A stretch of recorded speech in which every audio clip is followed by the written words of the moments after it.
Ini kalian nyindir atau apa nih? Semoga ada yang denger ya. Politeknik Negeri Bandung. Oke, ini lumayan sensitif sekali ya pertanyaannya. Alasannya pengen cepet-cepet ketemu doi. Enggak.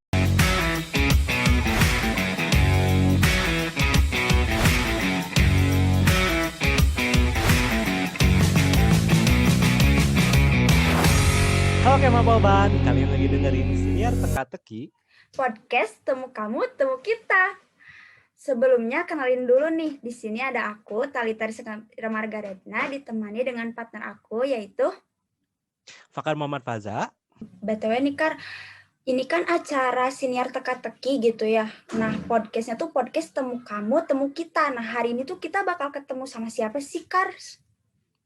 Nah, benar. Dari namanya juga kan podcast Temu Kamu, Temu Kita. Ini ada temunya nih. Di kesempatan kali ini nih, kita tuh bakal ketemu satu narasumber yang pokoknya udah nih spill-nya nih ya.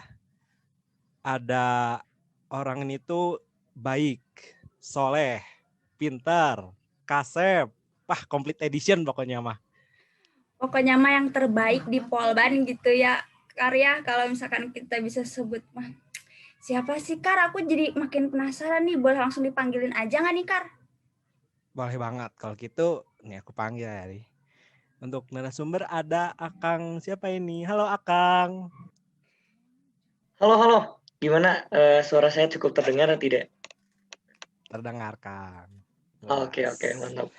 Nah, ini kita narasumber kita kali ini tuh ada Kang Refki Rizky Alfani sebagai Ketua MPM Kemapolban periode 2020-2021 Kabinet Majelis Promotor Pembaruan.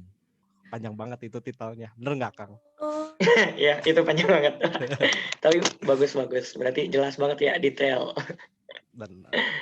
Oh, ada Kang Refki nih hari ini di podcast kita. Gimana nih, Kang, kabarnya hari ini? Alhamdulillah, baik. Kalian gimana nih kabarnya? Menjelang UAS, pada mumet atau justru bahagia, segar, fresh gitu? Alhamdulillah, Kang, fisiknya mah baik, tapi mentalnya mah nggak tahu sih. Ya karena Gitu banget, dagdikduk banget gak sih udah mau UAS tuh. Ini kan semester pertama buat tingkat pertama buat kita maba gitu kan. Takut IPK-nya di bawah. Nanti dicoret dari kakak gitu kan. bener nih. Itu berlebihan banget tuh. Oke. Nah, udah ada Akangnya. Mungkin sebelum kita ke topik pembahasan kita di podcast kali ini, gimana kalau kita main games dulu nih, biar ya panas-panas aja gitu kan. Wah, menarik nih. Apa nih gamenya? Boleh tahu dong. Nah, jadi games ini kali ini tuh kita namain Siniar Pina Pitu. Kang Refki kira-kira tahu gak nih apa Siniar Pina Pitu tuh? Apa tuh pita pitu? Aku taunya putu makanan khas Sunda. Yang nyiung-nyiung gitu, mudah dimakan. Enak lagi. Jadi lapar nih, Kang Refki. Jadi gini, apa Kang. Tuh, Siniar Pita.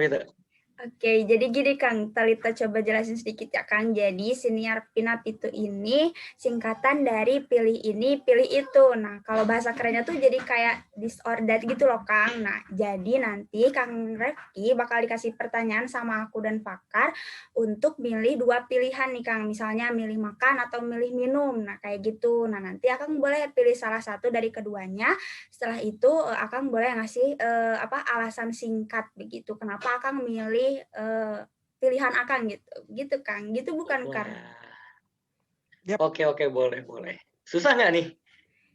Enggak lah, buat Kang Refki mah nggak akan susah Kang, yakin Talita.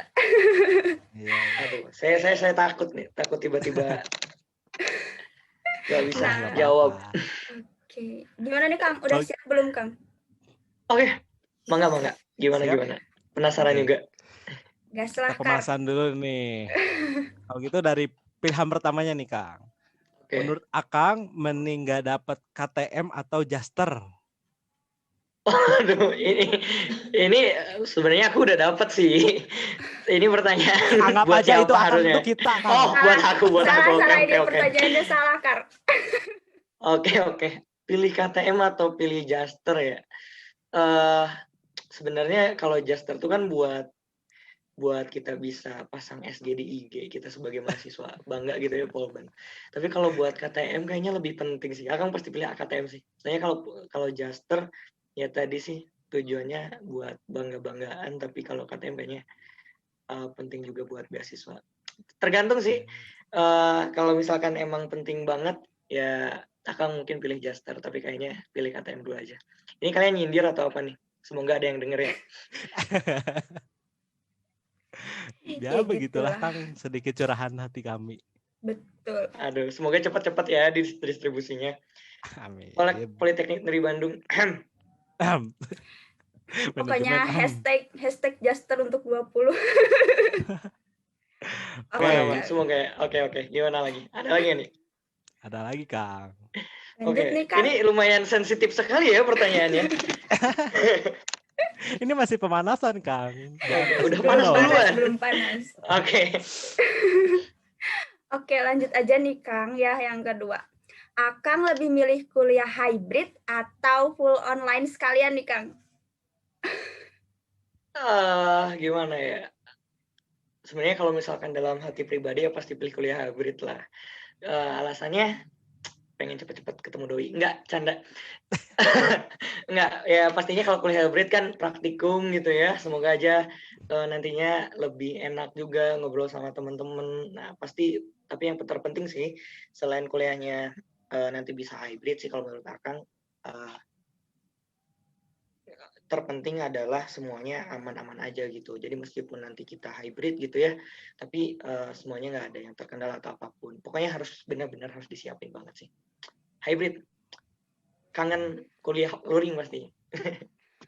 Oke, mantep nih Kang. Tapi ada satu fakta dari pertanyaan ini, Talita baru tahu kalau Kang Refki itu punya doi Kar. Oh, tidak. Tidak. Amin, doi aja. Tadi kan manajemen tuh, sekarang doi. Aduh. Kita main sindir-sindir aja. Aduh. Oke, next. Kalau gitu pertanyaannya kita step up nih Kang. Oke. Kayaknya Akang kalau dikasih ini nih pilihan nih ya. Akang mending bayar UKT itu penuh tapi offline atau dapat potongan ini karena online, mending yang mana Kang? Mending gak bayar UKT. Udah. Kuliah dong Kang. Iya. Ya maksudnya itu lebih mudah, itu lebih enak juga enggak sih? Tadi apa pertanyaannya? Akang kurang fokus gimana?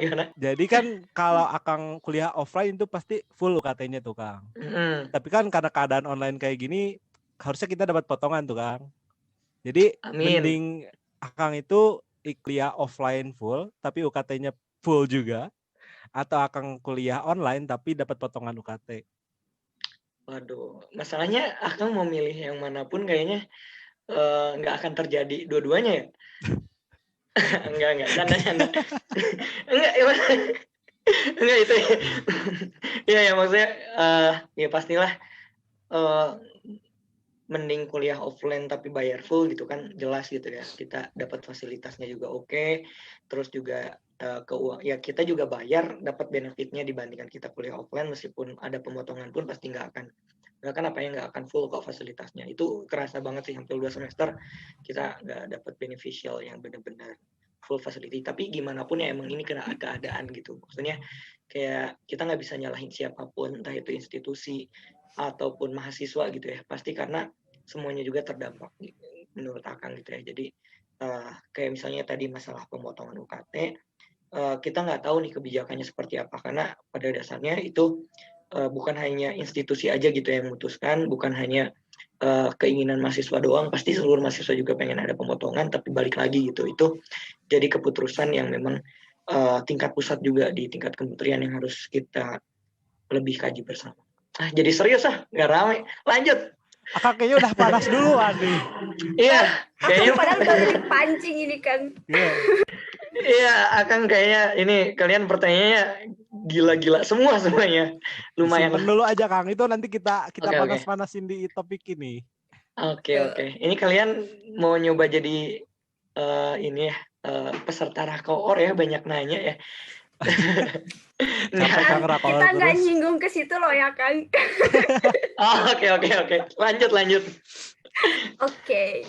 Nah, karena Talita tuh emang cita-citanya pengen kayak Najwa Shihab gitu, tapi kayaknya belum nyampe ke sana. Talita mau nanya yang nggak terlalu serius aja nih, Kang, selanjutnya. Yang pertanyaan selanjutnya tuh ada pilihan, Akang lebih milih IP rendah tapi banyak relasi, atau IP tinggi tapi sedikit relasi nih, Kang?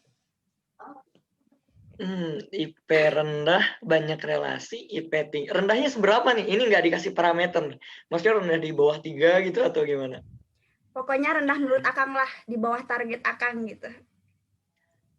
Oke deh. Kalau misalkan masih di atas 3,5 nggak apa-apa sih, rendah juga. Oh my God. Gak rendah. Oke. Begitu. Masalahnya rata-rata di kelas aku 3,6. Jadi kalau misalkan aku dapat 3,5, aduh. Oke. Lanjut ya. Kalau misalnya menurut Akang sih, Akang lebih pilih relasi. Kenapa? Karena IPK tuh hanya syarat di bagian administrasi.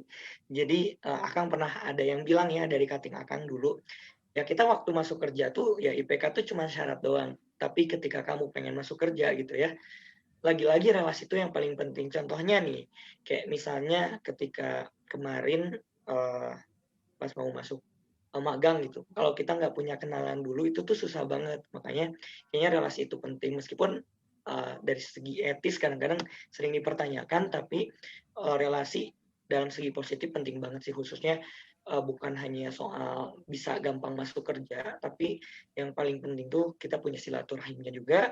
Mungkin dia punya skill apa, dia bisa berbagi juga ke kita sih. Akan nggak terlalu mikirin IPK karena penting, cuman bukan jadi aspek utama buat kesuksesan kita. Hebat banget. Bijak sekali ya Kang ya, memang. Bukan bijak, sebenarnya rasional saja. Karena begitulah realita. Kalau tidak punya relasi, Anda bukan siapa-siapa. Bung. Iya. Oke, lanjut aja. Oke, kayaknya udah paham banget gitu ya sama dunia selanjutnya gitu ya, Kang. Oke, lanjut. Kang udah jadi ini. Orang dewasa yang penuh dengan tanggung jawab. Udah berpikir sampai relasi. Aduh. Kalian harus mulai dari sekarang. Kalau gitu, nih, next pilihan nih Kang. Oke. Akang kan sekarang jadi ketua MPM, tapi sebelum jadi ketua kan pasti menjadi anggota dulu nih.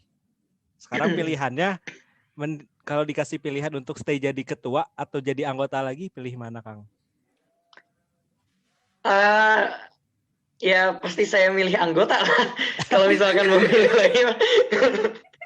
Enggak. Sebenarnya itu bukan pilihan ya. Kalau misalkan menurut Akang, karena nggak mungkin ada ketua kalau nggak ada anggota, nggak mungkin ada anggota kalau nggak ada ketua gitu. Jadi dua-duanya itu menurut Akang berkesinambungan, dua-duanya juga penting gitu.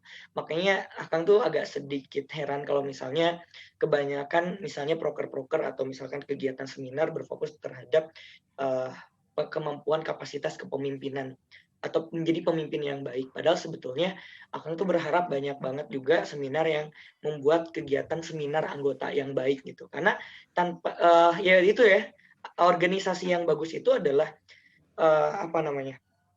good team gitu atau super team gitu, bukan super leader. Jadi kalau menurut Akang justru menjadi anggota yang lebih baik itu bahkan lebih bagus gitu ya dibandingkan Anda menjadi super leader. Karena kalau kamu bagus jadi ketua aja itu kayak ya kamu bukan jadi ketua yang baik, karena ketua yang baik itu adalah menjadikan anggota timnya menjadi super, menjadi kuat dan hebat. Keren banget, bener banget Tuang itu. Wah, idenya revolusioner banget gitu kan. Belum ada sampai sekarang latihan keanggotaan tingkat dasar gitu kan, tapi kepemimpinan tingkat dasar iya banyak. Bener. Jarang banget biasanya. Jarang banget, gak ada. Iya, bahkan nggak ada sebenarnya sampai sekarang. Makanya kalian harus tetap ikut motivation training tuh ya, biar terus terupgrade sebagai anggota MPM. Amin. Amin Kang. Oke. Kita lanjut ya, ini ada pertanyaan terakhir karena Kang Refki udah mulai panas nih, jadi kayaknya cukup nih ini pertanyaan terakhir untuk Pinapiti. Oke, Kang. Aku mau nanya yang nggak terlalu serius lagi nih, Akang. Akang lebih milih menilai atau dinilai nih, Kang? Lebih baik menilai atau dinilai? Akang lebih baik dinilai sih. Karena sebagai mahasiswa tuh lebih mudah dibandingkan jadi seorang dosen, ataupun lebih mudah menjadi BEM gitu ya dibanding menjadi seorang MPM. Curhat ini mah sepertinya Kang. Aduh ya bukan catatan hati. Ya benar sih. Maksudnya kadang-kadang ya orang yang menilai itu kan dia tuh pasti dituntut harus punya indikator yang jelas gitu ya.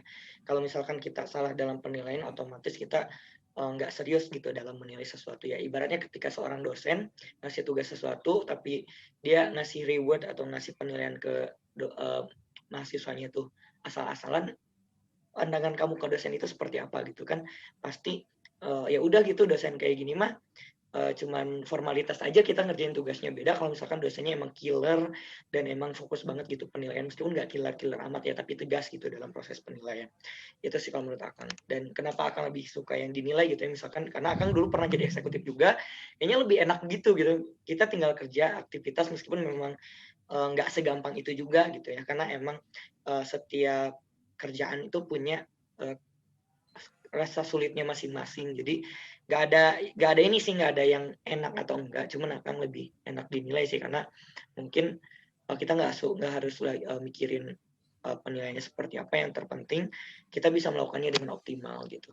Tapi kan kalau menilai kita harus mempertanggungjawabkannya gitu, dari awal penilaian, ketika menilai sampai akhir penilaiannya, kayak gitu sih. Oke, Kang, ini mantap banget sih jawabannya menurut Talita. Tapi kalau misalkan Akang lebih sukanya itu dinilai, tapi dengan Akang jadi ketua MPM tuh kayak udah kayak keluar dari zona nyaman gitu. Iya, kayak keluar dari zona nyamannya gitu. Kayak agak sinkron sama jawabannya. Iya, mau banget gitu jadi nerima tantangan sebenarnya kalau menurut Talita gitu. Nah, itu jawabannya. Karena emang dari keresahan, karena dulunya terlibat di orang yang dinilai gitu ya. Gimana sih posisi yang menilai supaya nantinya dapat dua sudut pandang, dan akhirnya kita bisa cari khususnya ya, cari proker atau misalkan kegiatan yang memang benar-benar bisa membantu dan efisien gitu. Nah, kan kalau misalkan penilaiannya bagus, nanti juga hasil buat proker selanjutnya juga bakal bagus gitu, karena si evaluatornya juga bagus. Amin, seperti itu. Amin. Keren nih. Udahlah, kita lanjut nih. Kar, gimana Kar? Udah seru banget nih tadi sesi pinapitunya. Nah, kita lanjut gimana nih? Lanjut aja ya nih. Iya. Kangnya juga kelihatannya udah panas banget sih Kang ya. Udah siap ke topik intinya gitu ya. Aku nggak tahu nih topik intinya ngapain. Oke, kalau udah nggak tahu mungkin kita kasih tahu gimana Talita. Boleh. Kita langsung kasih tahu aja ya Kang. Nah, di masa pandemi kayak gini nih Kang, yang emang nggak selesai gitu ya, tadi juga kayak capek gitu di rumah terus. Tapi ya gimana, namanya juga pandemi, jadinya tadi tuh pengen nanya gitu ke Akang. Gimana nih Kang kegiatan Ormawa gitu di masa pandemi seperti ini? Ada apa sih, ada kendala atau lancar-lancar aja nih Kang? Gimana nih Kang? Oke. Ini Ormawa MPM atau keseluruhan? Keseluruhan begitu Kang. Oke, keseluruhan berarti Ormawa di Polban ya, bukan Ormawa di eksternal, takutnya yang lain. Tapi oke, di Ormawa Polban sendiri sebetulnya kalau dari saya pribadi gitu ya, di MPM itu lancar-lancar aja, karena alhamdulillah dari segi program dan juga pergerakan semuanya bisa dilaksanakan gitu, meskipun ada beberapa yang misalkan ada keterlambatan atau misalnya ada masalah-masalah teknis lainnya, itu hal biasa ya dalam organisasi. Yang paling utama sebetulnya kalau misalkan di MPM tuh ya tadi ya, yang pertama adalah komunikasi, karena kan kita dalam ranah virtual gitu, pastinya banyak banget miskomunikasi. Tadi alasan untuk jenuh ya buat anak-anak Ormawa gitu ya, khususnya anggota yang memang terlibat di organisasi di Ormawa, ya pasti ya yang namanya apalagi kita nge-Zoom, nge-Meet gitu, banyak banget waktu yang terkuras di di laptop itu, bikin capek mata. Mungkin kalian akan sangat terbiasa dengan mata Anda ketika baru bangun pagi karena baru beres Zoom dan Meet. Itu sih paling kendala kalau misalkan yang kita rasakan gitu untuk Ormawa saat ini, selain tadi masalah komunikasi. Emang ya Kar, gara-gara pandemi ini tuh jadi banyak masalah gitu, dari mulai angkatan 20 yang belum dapat KTM sama Jaster gitu. Terus sekarang tuh UKT nih Kang, gimana nih Kang? Talita mau nanya nih pertanyaan ketiga, bagaimana kabar UKT semester depan nih Kang? Apakah ada isu-isu akan diturunkan atau masih sama seperti semester sebelumnya nih Kang? Oke. Ini maksudnya terkait seluruh pemotongan UKT bagi mahasiswa Polban, seluruh mahasiswa, atau memang untuk hanya yang terdampak aja karena ada beda persepsi? Maksudnya pertanyaannya untuk keseluruhan deh Kang, antara mungkin boleh dijelaskan yang terdampak dan yang tidak begitu Kang. Oke. Sebelumnya teman-teman, ketika teman-teman bertanya tentang ini hasil dari data yang memang udah akan kumpulkan dan juga hasil dari kajian peraturan yang udah akan kumpulkan tentang UKT ini, kenapa sih tahun sekarang itu nggak ada pemotongan UKT untuk seluruh mahasiswa ya? Kan tahun kemarin ada 300.000 ya untuk seluruh mahasiswa, dan itu tuh tujuannya untuk kompensasi kuota internet. Nah, baru di tahun sekarang, di antara semester ganjil dan semester genap tahun 2021, memang tidak ada pemotongan UKT yang akan tahu, dan itu juga udah dikonfirmasi ke pihak institusi, karena memang ini ya, tidak ada kompensasi untuk kuota lagi. Alasannya katanya sudah ada kompensasi dari Kemdikbud. Nah, oleh karena itu, sekarang ada yang namanya kebijakan peninjauan UKT. Ada 3 kebijakannya: perubahan kelompok UKT, penurunan UKT, dan yang ketiga itu adalah pencicilan bayaran UKT. Dan memang itu dikhususkan bagi mahasiswa yang terdampak. Catatannya adalah, menariknya, bahwa ini tuh tidak ada kuota, dalam artian yang memang layak untuk diberikan perubahan UKT, pencicilan, dan penurunan UKT itu boleh mengajukan. Jadi menurut Akang sebetulnya silakan aja buat teman-teman manfaatkan semua kebijakan yang memang turun, supaya nantinya teman-teman yang khususnya terdampak nih ya, kayaknya akan lebih adil gitu ya memang untuk terdampak, karena kita mengetahui bahwa pandemi seperti ini banyak mahasiswa yang mungkin orang tuanya meninggal dunia, atau misalnya baru saja ekonominya kolaps gitu ya. Silakan untuk segera mengajukan, dan tidak ada kuota keterserapan jumlahnya itu maksimal berapa orang. Yang terpenting siapa yang layak pasti bakal dapat gitu peninjauan UKT ini. Itu sih yang menjadi poin utamanya. Paling yang jadi poin utamanya lagi adalah persebaran informasi. Emang agak disayangkan pas semester ganjil kemarin dari pihak institusinya agak sedikit kurang merata informasinya, karena mungkin penyebarannya hanya via web Polban, sehingga kadang-kadang tersendat di sana gitu. Alhamdulillah sekarang udah disebar juga di Advocare. Ini tahun kemarin juga sudah disebar di Advocare, hanya mungkin penyebarannya belum benar-benar meluas, dan sekarang kan udah lumayan meluas, dan alhamdulillah mungkin keterserapan tahun sekarang semoga bisa lebih banyak lagi. Seperti itu sih. Ada pertanyaan tambahan nggak nih? Nah, kalau gitu dari yang Akang sampaikan tadi nih ya, berarti kan udah ada tadi Akang nyinggung sedikit tuh, ada penyebaran di Advoham. Berarti kan udah ada keterkaitan dari ini ya Kang, MPM sama BEM terkait isu ini, bener gak Kang? Iya. Nah, di Advocare ya, bukan Advoham. Iya, Advoham tuh departemennya. Ini dari pergerakan Advocare-nya itu kan. Nah, kalau gitu bisa di-spill lebih lanjut gak nih? Hubungannya Advocare sama pemotongan UKT nanti ke depannya gimana? Oke. Boleh nih. Ini serius banget ya pertanyaannya. Buat santai aja ya. Iya, santai aja Kang, nggak apa-apa. Oke.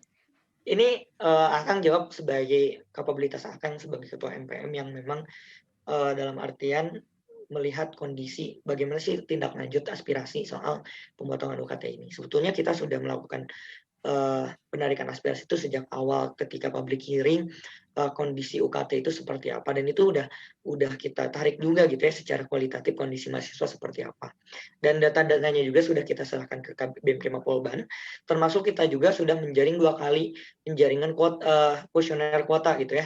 Sebenarnya kuota Kemdikbud ini khususnya kan kuota ini jadi salah satu alasan kalau misalkan mau dapat kompensasi lagi nih ya. Makanya kita lakukan penjaringan, dan ternyata 80% mahasiswa nggak dapat kuota dari penjaringan pertama dari 1.600 mahasiswa waktu itu yang respondennya. Baru penjaringan kedua yang waktu itu 800 responden kalau nggak salah, dan 80% lebih ternyata memang belum mendapatkan kuota, dan kami harap gitu nanti di audiensi akbar ketika direktur mendengar itu bisa ada kompensasi gitu untuk khususnya mahasiswa yang memang belum mendapat kuota ini, karena tadi ya dari Kemdikbudnya juga belum cair. Itu yang pertama. Nah yang kedua, terkait masalah pemotongan UKT juga kita sudah berkoordinasi sejak lama, bahkan ketika awal terpilih MPM kemarin waktu sidang akhir kita udah bahas soal isu ini gitu, dan kita terus kawal gitu sampai akhirnya kemarin dari MPM sendiri berinisiatif sebelum dari departemen BEM-nya untuk langsung nanya ke BAUK gimana, soalnya kita langsung pengen tahu gitu ya kondisi soal peninjauan UKT. Pada awalnya kita agak kaget ya dari MPM, ternyata peninjauan terkait pemotongan UKT ini katanya dihentikan sementara, yang kemarin kalian dapat informasinya katanya mau dihentikan sementara karena ada alasan double funding, di mana mahasiswa mengajukan dua skema katanya, ngajuin ke Polban iya, ngajuin ke Kemdikbud iya, dan akhirnya bentrok tuh kan ya. Nah akibat bentrok itu akhirnya mau dihapuskan sementara masalah peninjauan UKT kemarin. Nah tapi karena udah di spill juga oleh MPM di Bedas waktu itu soal peninjauan UKT, alhamdulillah, dan kita juga coba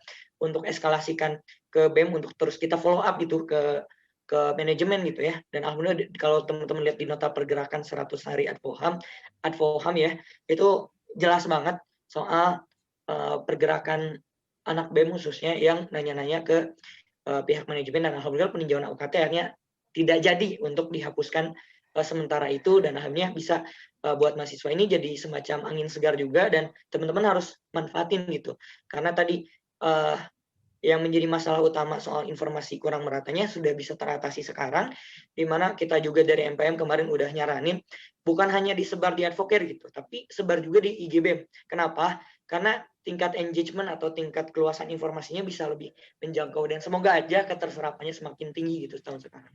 Gitu sih Kak. Dengar ininya follow up-nya juga jadi apa ya? Bener angin segar gitu ya Kang, udah pusing ngurusin UKT belum nanti UAS kayak gitu kan, semester depan gimana? Udah ada kabar kayak gini. Semoga teman-teman pendengar juga kan yang mahasiswa Polban ikut seneng gitu ya, bisa ya harapannya sama kayak Kang gitu, memanfaatkan ya keadaan ini gitu Kang. Bener banget. Iya nih, apa sih sama BEM sama MPM tuh udah diusahakan gitu ya Kang, semoga bisa tinggal usahanya dari teman-teman pendengar juga nih gitu ya Kang. Iya betul. Buat mencoba gitu. Iya, itu manfaatkan, ini klarifikasi lagi ya, manfaatkan soal peninjauan UKT, karena beda antara peninjauan sama pemotongan untuk seluruh mahasiswa. Kalau untuk pemotongan seluruh mahasiswa kita belum ada kejelasan nih, kita masih perjuangkan di audiensi akbar, semoga dapat. Tapi kalaupun enggak, manfaatkan yang ada gitu terkait peninjauan UKT, karena itu lebih kayaknya lebih memang logis gitu, khusus mahasiswa yang terdampak. Buat mahasiswa yang nggak terdampak, mungkin nanti kita ada skema lain nih, saling bantu gitu ya, yang punya uang gitu, saling bantu mahasiswa yang mungkin terdampak juga tapi gak dapat skema dari Polban ini. Seperti itu sih. Mungkin urgensinya benar ya Kang ya. Teman-teman kita yang bermasalah yang patut diprioritaskan dulu mungkin ya, benar. Betul. Bukan bermasalah sih, apa namanya? Terdampak. Terdampak ya, terdampak. Oke, lanjut. Oke nih Kang, nah berarti BEM sama MPM itu udah berusaha ya Kang. Nah kalau gitu Kang, dalam keadaan pandemi seperti ini, apakah kinerja BEM dan MPM sendiri dirasa sudah baik nih Kang menurut Akang gitu? Dari tadi Talita tuh udah dengar, oh iya BEM dan MPM tuh udah melakukan ini itu. Nah menurut Akang tuh gimana nih Kang? Apakah sudah dirasa baik atau masih perlu ada yang diperbaiki gitu Kang? Oke, kita evaluasi selama 6 bulan berarti ya. Ini kayaknya butuh waktu sidang tengah periode selama 9 jam diomongin gitu ya, evaluasinya kayak gimana. Oke, santai-santai. Kita obrolin dalam 1 menit. Sebetulnya kalau misalkan dirasa baik atau enggak itu kembali ke penilaian mahasiswa masing-masing. MPM BEM tuh nggak pernah dalam artian berharap teman-teman menilainya seperti apa, baik atau enggaknya. Yang terpenting kita, kalau misalkan teman-teman memang butuh bantuan dari keluhan-keluhan dari mahasiswa, kita akan bantu.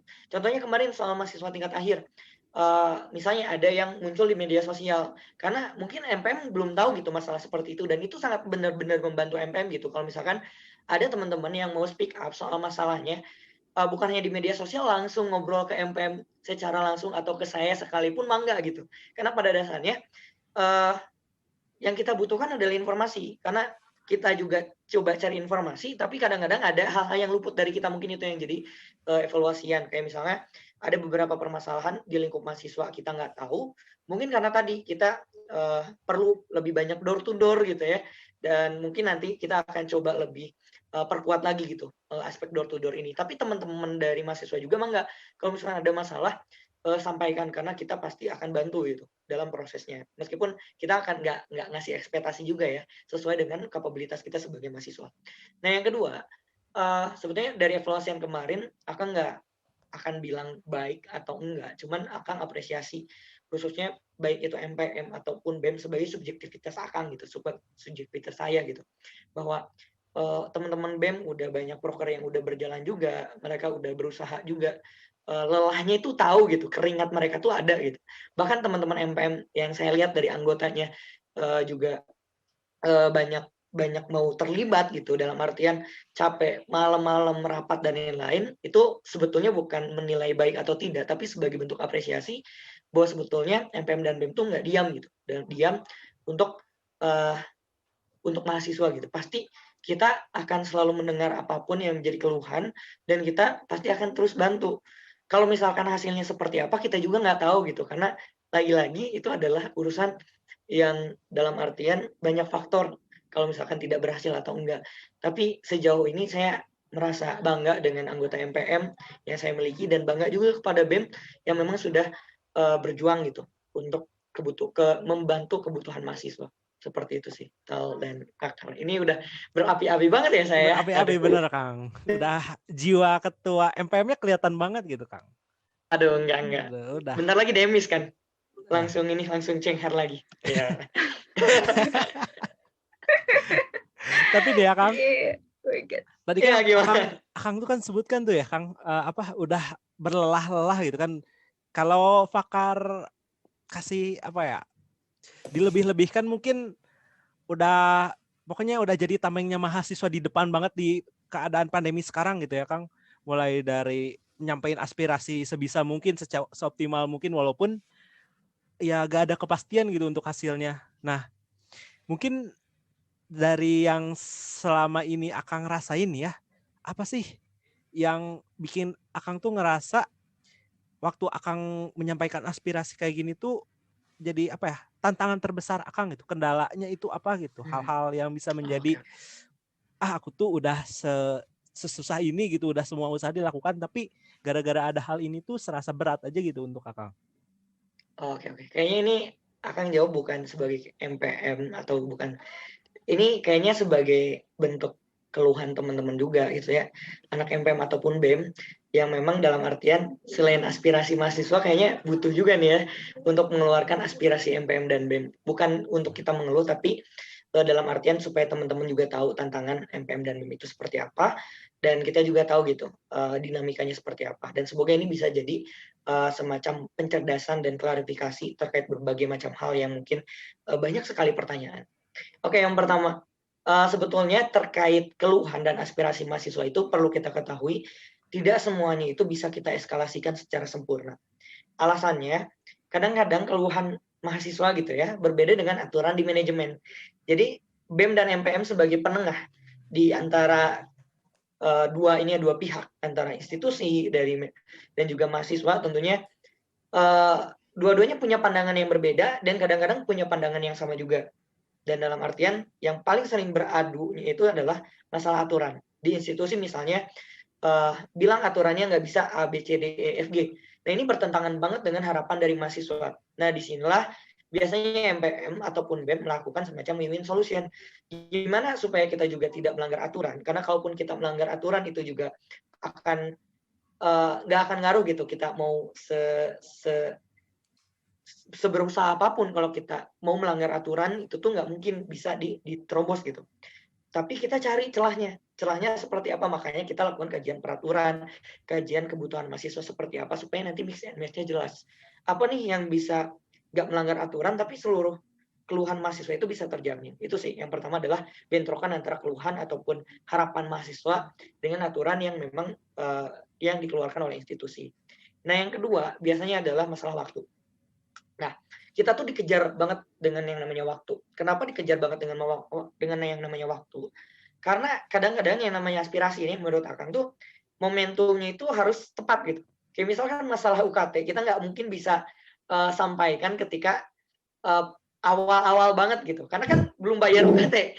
Ngomongin UKT tapi belum masuk ke pembayaran UKT. Makanya aspirasi itu harus banget dengan momentum yang memang akan terjadi. Dalam artian kemarin juga sebetulnya dari MPM pas awal-awal kita ke BEM udah bilang bahwa segera untuk melakukan sosialisasi masalah UKT. Kalau teman-teman tahu di bulan Februari kemarin. Segera sosial UKT, takutnya di media sosial mahasiswa udah mulai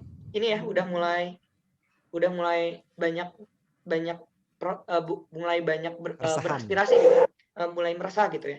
Kita pengen tepat-tepat dari teman-teman BEM untuk klarifikasi, dan alhamdulillah pas minggu kemudian akhirnya kan keluar ya video dari Kang Tufana di IG-nya BEM.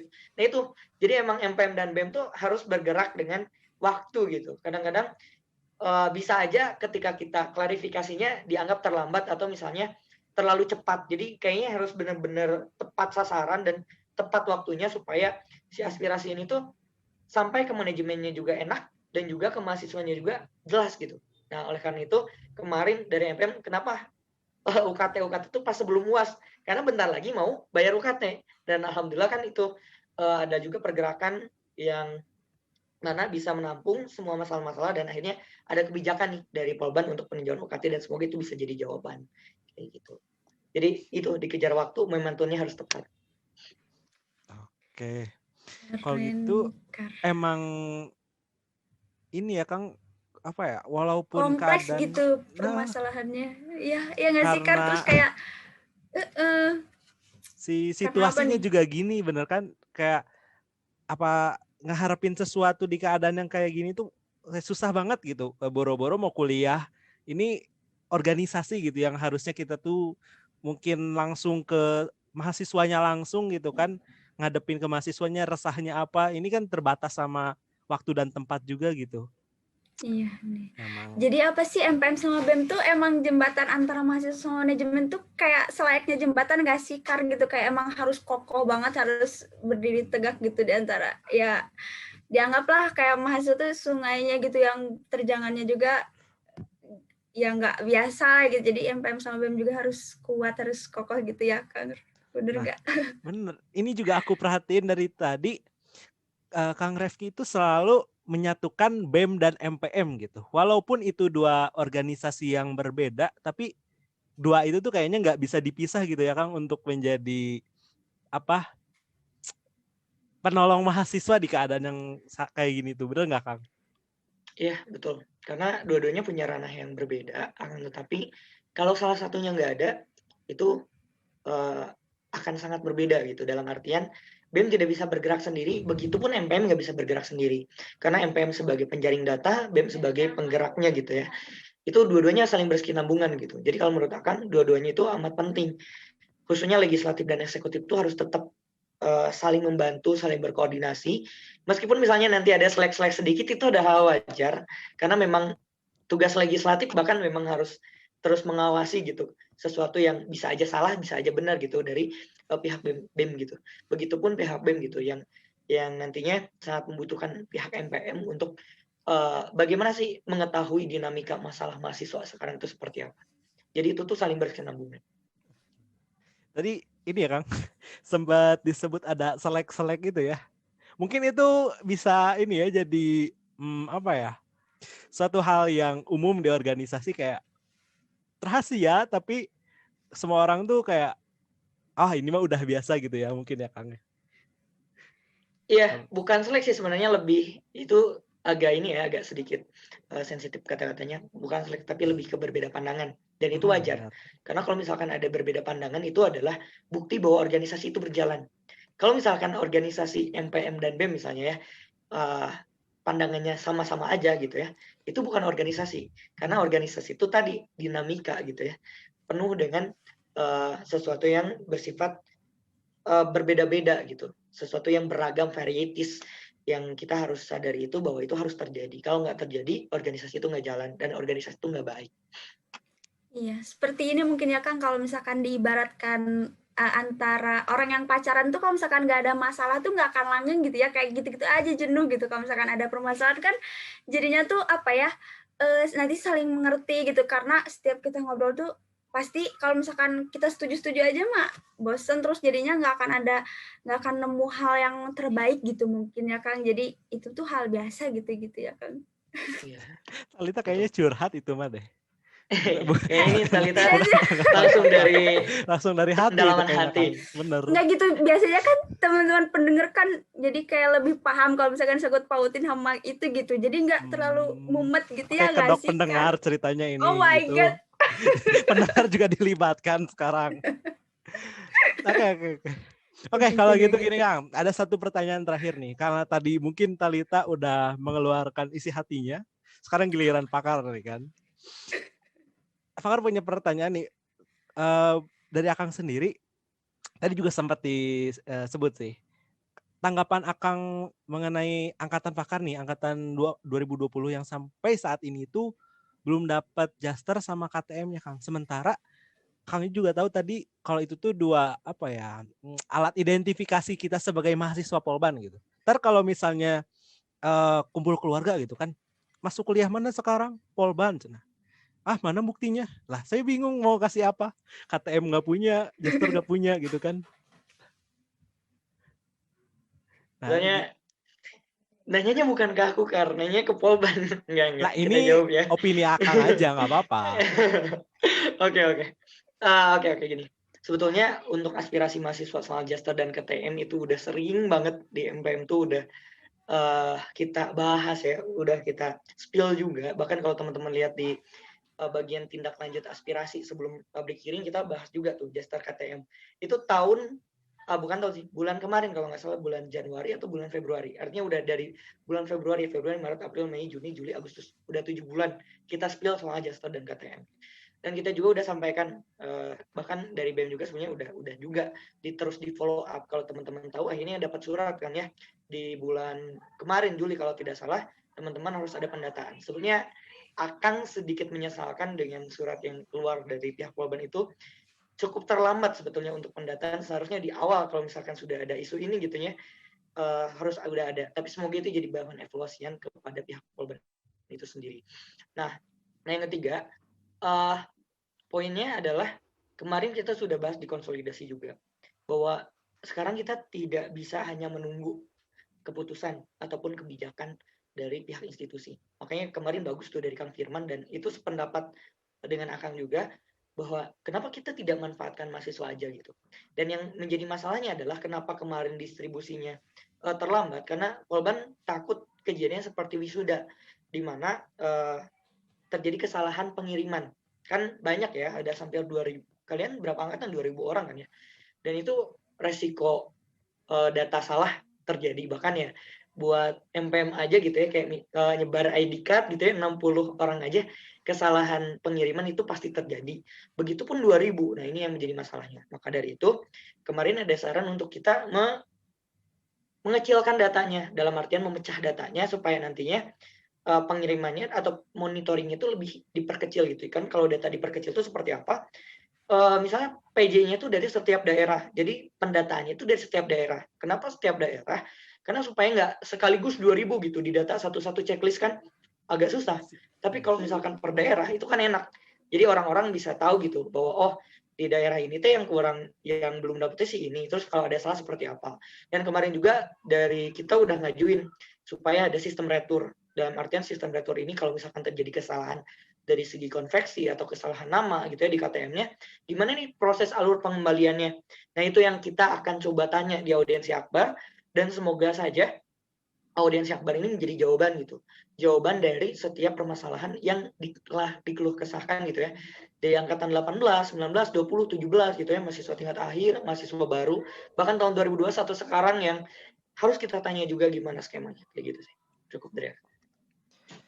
Ya sih, dipikir-pikir mungkin kita itu gak sabar aja mungkin ya, kayak kan kita mahasiswa gitu, kalau udah umumnya dapat Jaster gitu kan, wah keren, kayak Akang tadi bisa di SG gitu kan. Tapi ya mungkin emang banyak kendala yang emang bakal dihadapin kalau memang kita buru-buru mungkin ngirimnya tanpa persiapan yang cukup matang gitu kan memang. Iya, Oke. betul. Mungkin udah ini ya, apa namanya? Kita udah mulai panasnya udah cukup panas banget gitu ya dari tadi pembahasannya yang mungkin berat banget. Kita sebagai ini MC-nya juga dengar kata-kata Akang masih banyak yang harus dicerna gitu. Dan kayaknya tuh pertanyaan-pertanyaannya tuh udah kayak terjawab banget gitu ya Kak. Apalagi yang tentang Jaster sama apa sih namanya tadi KTM tadi ya, alhamdulillah gitu. Semoga cepat lah gitu karena Talita juga bangga gitu ya. Siapa sih yang nggak bangga gitu masuk Polban, terus sekarang tuh mau nunjukin kita di Polban tuh gimana gitu ya caranya gitu kan. Kalau misalkan gak ada Jaster, kalau ada Jaster kan bisalah kita buat nih aku kuliah di Polban gitu ya nggak sih Kar? Kamu ini udah punya kemeja MPM, tahu Kar? Ada logo Polbannya. Ada logo Polban.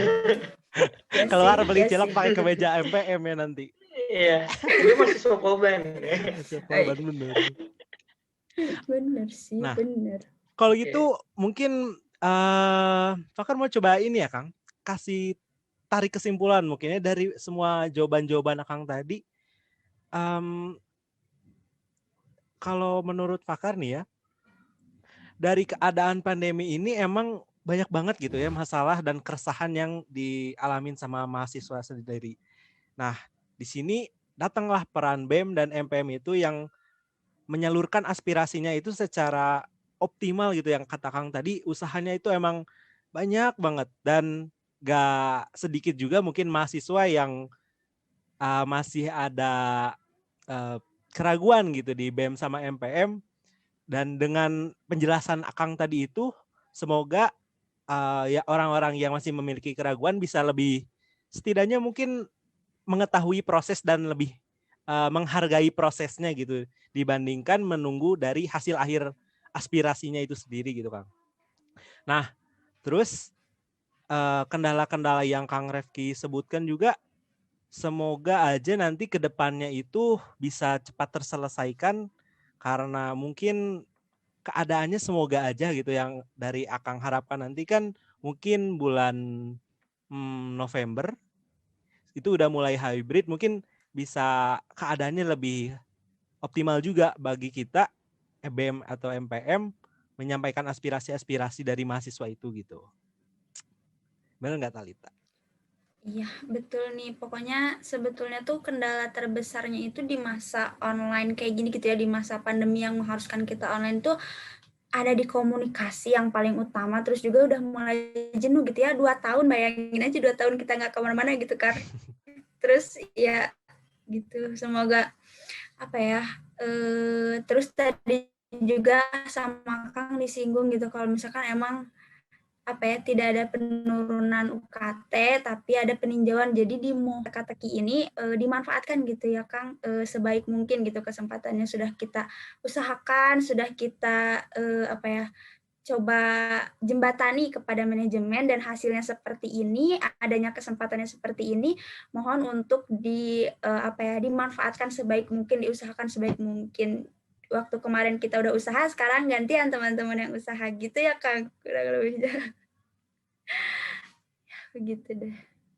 Nah, oke Kang, gimana nih? Iya itu aku relate banget sama Talita. Kita sebagai mahasiswa tuh mungkin gak bisa terlalu ngandelin BEM sama MPM juga. Keaktifannya itu kayaknya kita juga harus aktif gitu sebagai mahasiswa, nggak nyampein aspirasi juga tapi tetap memperjuangkan aspirasinya gitu. Mungkin kayak tadi udah BEM dan MPM mengajukan yang peninjauan UKT sampai dibuat kebijakan di pihak manajemen Polban, kita juga nggak mau orang tiba-tiba tahu kita bermasalah terus tiba-tiba dapat peninjauan gitu kan. Tapi kita harus coba aktif kayak memberi data-data kita, seberapa layak kita untuk ditinjau UKT-nya gitu.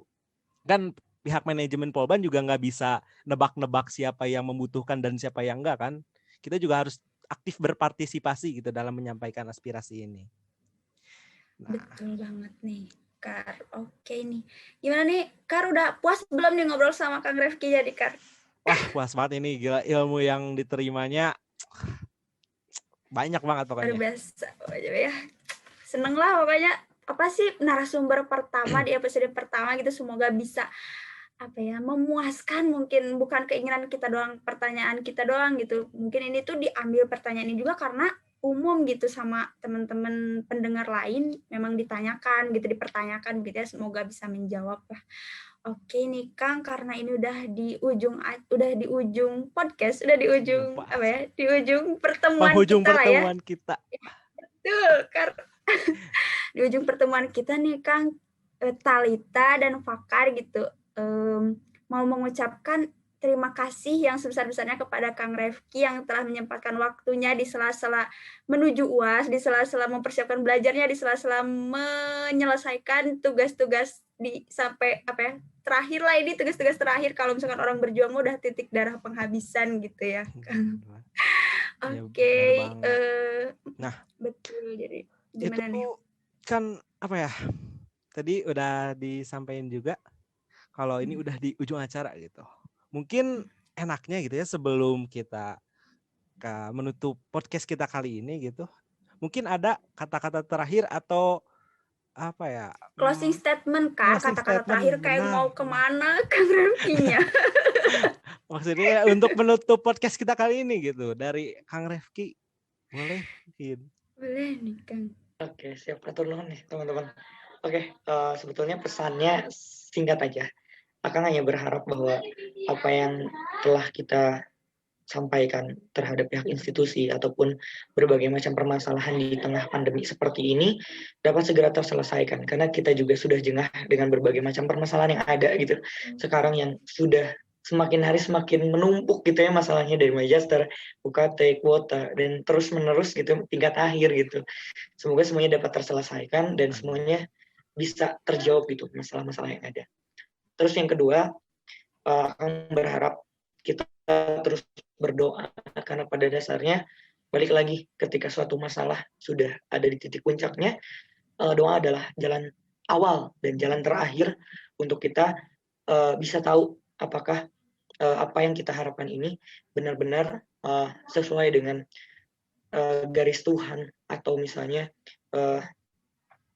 anugerah dari Tuhan atau enggak. Karena ditakutkan kita banyak mengeluh atau misalkan banyak berharap, banyak stres gitu ya. Lagi-lagi itu balik lagi ke kitanya, introspeksi ke kitanya. Semoga itu adalah mungkin sebagai bentuk supaya kita semakin mendekatkan diri pada Tuhan. Entah itu agamanya apapun, tapi di tengah pandemi seperti ini, cobalah untuk lebih mengenal Tuhan kita. Karena itu adalah tujuan mungkin Tuhan memberikan banyak masalah pada kita. Amin ya. Jangan lupa memang doa itu ya paling penting banget. Penting aja, enggak penting banget, bener. Penting banget penting banget, karena nggak ada lagi yang bisa nolong gitu selain doa, ya gak sih? Banget itu. Iya nih. Nah, oke. Kita mau nambahin satu closing statement, boleh nggak nih Kar? Boleh. Tentu. Buat mahasiswa Polban, pokoknya semangat. Dah itu aja. Aku kesemangatin langsung, itu semangat UAS besok gitu ya. Harus semangat UAS.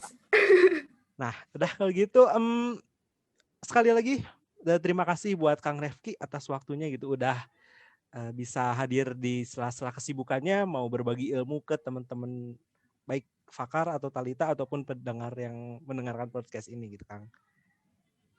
Iya nih, amin. Dan juga buat teman-teman pendengar di sini, makasih banyak udah dengerin kita sampai di sini. Jangan lupa sebar podcast ini ke teman-teman. Subscribe gitu ya.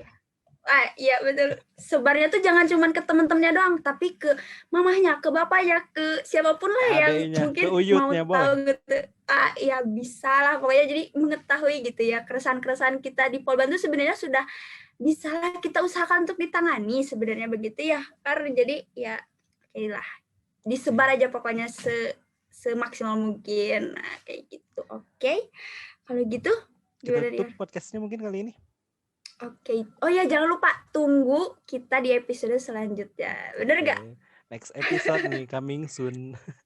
Oke. Oke, buat pendengar semua, kalau gitu terima kasih udah mendengarkan. Stay tune dan stay safe. Dadah. See you. Semoga ketemu lagi nanti di episode kedua.